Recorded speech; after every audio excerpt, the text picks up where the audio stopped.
ನಮಸ್ಕಾರ ಫ್ರೆಂಡ್ಸ್, ಹೇಗಿದ್ದೀರಲ್ಲ? ನಾನು ನಿಮ್ಮ ಹೋಸ್ಟ್ ಕಿರಣ್ ಶೆಟ್ಟಿ. ಇವತ್ತಿನ ಸ್ಪೆಷಲ್ ವಿಡಿಯೋದಲ್ಲಿ ಹ್ಯಾಂಗ್ ಓವರ್ ಬಂದ್ಮೇಲೆ ಏನು ಮಾಡೋದು, ಬರಕ್ಕೆ ಮುಂಚೆ ಏನು ಮಾಡಬೇಕು ಅನ್ನೋದನ್ನ ಪ್ರೀವಿಯಸ್ ವಿಡಿಯೋದಲ್ಲಿ ತಿಳಿಸ್ಕೊಟ್ಟಿದ್ದೆ.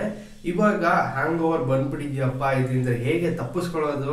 ಫ್ರೆಂಡ್ಸ್, ಈ 4 ರೆಮಿಡೀಸ್ನ ನೀವು ಫಾಲೋ ಮಾಡಿದ್ರೆ ಪಕ್ಕ ಹ್ಯಾಂಗ್ ಓವರ್ ಮಾಯ ಆಗುತ್ತೆ. ಹಾಗಿದ್ರೆ ನೀವು ತಿಳ್ಕೊಬೇಕಲ್ಲ ಯಾವುದದು 4 ಟಿಪ್ಸ್ ಅಂತ. ನಾನು ಈ ವಿಡಿಯೋದಲ್ಲಿ ಡೀಟೇಲ್ ಆಗಿ ತಿಳಿಸ್ಕೊಡ್ತೀನಿ. ಅದಕ್ಕೂ ಮುಂಚೆ ಗೊತ್ತಲ್ಲ ಏನು ಮಾಡಬೇಕು ಅಂತ. ನಮ್ಮ ಚಾನೆಲ್ಗೆ ಸಬ್ಸ್ಕ್ರೈಬ್ ಮಾಡಿಲ್ಲ ಅಂದರೆ ದಯವಿಟ್ಟು ಸಬ್ಸ್ಕ್ರೈಬ್ ಮಾಡ್ರಪ್ಪ. ಹಾಗೆ ವಿಡಿಯೋ ಕೊನೆ ತನಕ ನೋಡಿ, ತುಂಬಾನೇ ಇನ್ಫಾರ್ಮೇಟಿವ್ ಆಗಿರುತ್ತೆ. ಹಾಗೆ ಅನ್ನಿಸ್ತು ಅಂದರೆ ಶೇರ್ ಮಾಡೋದು ಮಾತ್ರ ಮರಿಬೇಡಿ.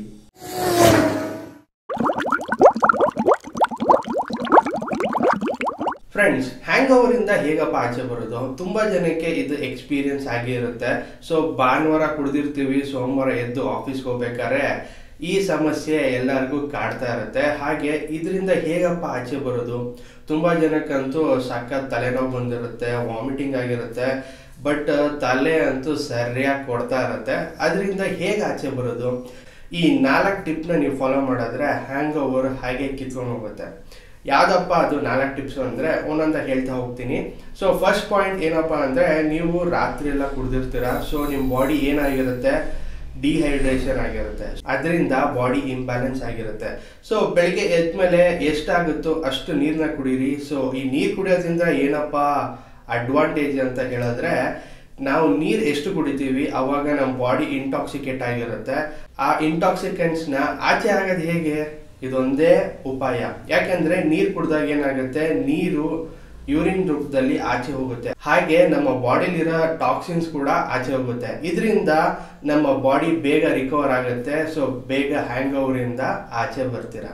ಸೆಕೆಂಡ್ ಟಿಪ್ ಏನಪ್ಪಾ ಅಂದ್ರೆ, ನೀವು ಟೀ ಕುಡಿಬೇಕಾಗುತ್ತೆ. ಇದೇನ್ ಗುರು ಟೀ ಕುಡಿ ಅಂತೆಲ್ಲ ಹೇಳ್ತಿದ್ಯಾ? ಹೌದು, ನೀವು ಒಂದು ಸ್ಟ್ರಾಂಗ್ ಆಗಿರೋ ಟೀ ಕುಡಿದಾಗ ಏನಾಗುತ್ತೆ, ನಿಮ್ಮ ಬಾಡಿಯಲ್ಲಿ ಡೈಜೆಷನ್ ಪವರ್ ಸ್ವಲ್ಪ ಜಾಸ್ತಿ ಆಗುತ್ತೆ. ಸೊ ತುಂಬಾ ಜನ ಹೇಳ್ತಿರ್ತಾರೆ, ಒಂದು ಟೀ ಕುಡಿದ್ರೆ ಏನೋ ಒಂದು ಸಮಾಧಾನ ಆಗುತ್ತೆ. ಸೊ ಅಲ್ಲೇ ಇರೋದು ಮಿತ್ತು.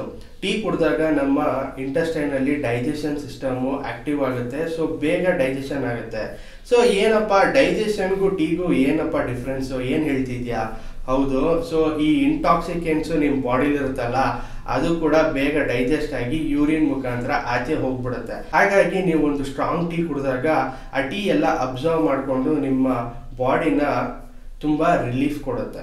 ನಂಬರ್ 3 ಪಾಯಿಂಟ್ ಏನಪ್ಪಾ ಅಂದ್ರೆ, ಸೊ ನಿಮ್ಗೆ ತುಂಬಾನೇ ತಲೆನೋವು ಇರುತ್ತೆ, ಇದೆಲ್ಲ ಮಾಡ್ತೀರಾ ಅಂದ್ರೂ ತಲೆನೋವು ಹೋಗ್ತಾ ಇರೋದಿಲ್ಲ.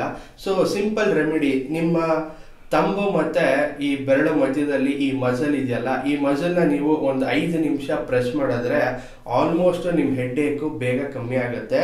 ಈ ಪಾಯಿಂಟ್ ಅಲ್ಲಿ ನಿಮ್ಗೆ ಒಂದು ಆಕ್ಯುಪಂಚರ್ ಇರುತ್ತೆ. ಈ ಆಕ್ಯುಪಂಚರ್ ಮಾಡೋದ್ರಿಂದ ಏನಾಗುತ್ತೆ, ಆದಷ್ಟು ಬೇಗ ನಿಮ್ಮ ಹೆಡ್ ಏಕು ಮಾಯ ಆಗುತ್ತೆ. ನಂಬರ್ 4 ಪಾಯಿಂಟ್ ಏನಪ್ಪಾ ಅಂದ್ರೆ, ಇದು ಒಂಥರ ಮನೆ ಮದ್ದು ಅಂತಾನೆ ಹೇಳ್ಬೋದು. ನಿಮ್ಗೆಲ್ಲರಿಗೂ ಗೊತ್ತಿರೋದೆ, ಏನ್ ಗುರು ಮತ್ತೆ ಮತ್ತೆ ಅದನ್ನೇ ಹೇಳ್ತೀಯ ಅಂತ.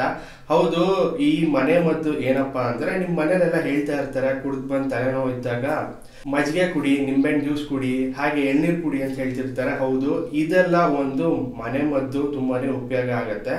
ಸೊ ಆದಷ್ಟು ನೀವು ಲೈಮ್ ವಾಟರ್ ಇಲ್ಲ ಅಂದ್ರೆ ಮಜ್ಜಿಗೆ ಕುಡಿದಾಗ ಏನಾಗುತ್ತೆ, ನಿಮ್ಮ ಬಾಡಿಲಿರೋ ಇಂಟಾಕ್ಸಿಕೆಂಟ್ಸ್ ಎಲ್ಲ ಆಚೆ ಹೋಗೋದಕ್ಕೆ ಬೇಗ ಹೆಲ್ಪ್ ಆಗುತ್ತೆ.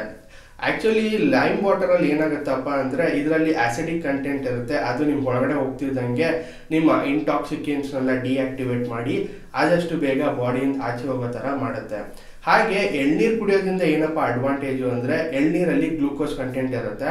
ಆ ಗ್ಲೂಕೋಸ್ ಕಂಟೆಂಟ್ ಏನು ಮಾಡುತ್ತೆ, ನಿಮ್ಮ ಬಾಡಿ ಹೇಗಿದ್ರು ಡಿಹೈಡ್ರೇಟ್ ಆಗಿರುತ್ತೆ ಮತ್ತು ತುಂಬಾ ಸುಸ್ತಂತ ಅನ್ನಿಸ್ತಾ ಇರುತ್ತೆ. ಸೊ ಅದರಿಂದ ನಿಮಗೆ ಬಾಡಿನಲ್ಲಿ ಎನರ್ಜಿ ಬರುತ್ತೆ. ಹಾಗೆ ಇಂಟಾಕ್ಸಿಕೆಂಟ್ಸ್ನು ಕೂಡ ಬೇಗ ಆಚೆ ಹಾಕೋಕ್ಕೆ ಹೆಲ್ಪ್ ಆಗುತ್ತೆ. ಸೊ ಎಳ್ನೀರಿಗೆ ನಿಂಬೆಹಣ್ಣು ಹಾಕೊಂಡು ಕುಡಿದ್ರೆ ಪಟ್ ಅಂತ ಬೇಗ ನಿಮಗೆ ರಿಸಲ್ಟ್ ಸಿಗುತ್ತೆ. ಸೊ ಈ 4 ಟಿಪ್ನ ನೀವು ಫಾಲೋ ಮಾಡಿ ನಿಮ್ಮ ರಿಸಲ್ಟ್ಸ್ನ ನೀವು ಕಮೆಂಟ್ ಬಾಕ್ಸಲ್ಲಿ ಕಮೆಂಟ್ ಮಾಡಬೇಕಾಗತ್ತೆ.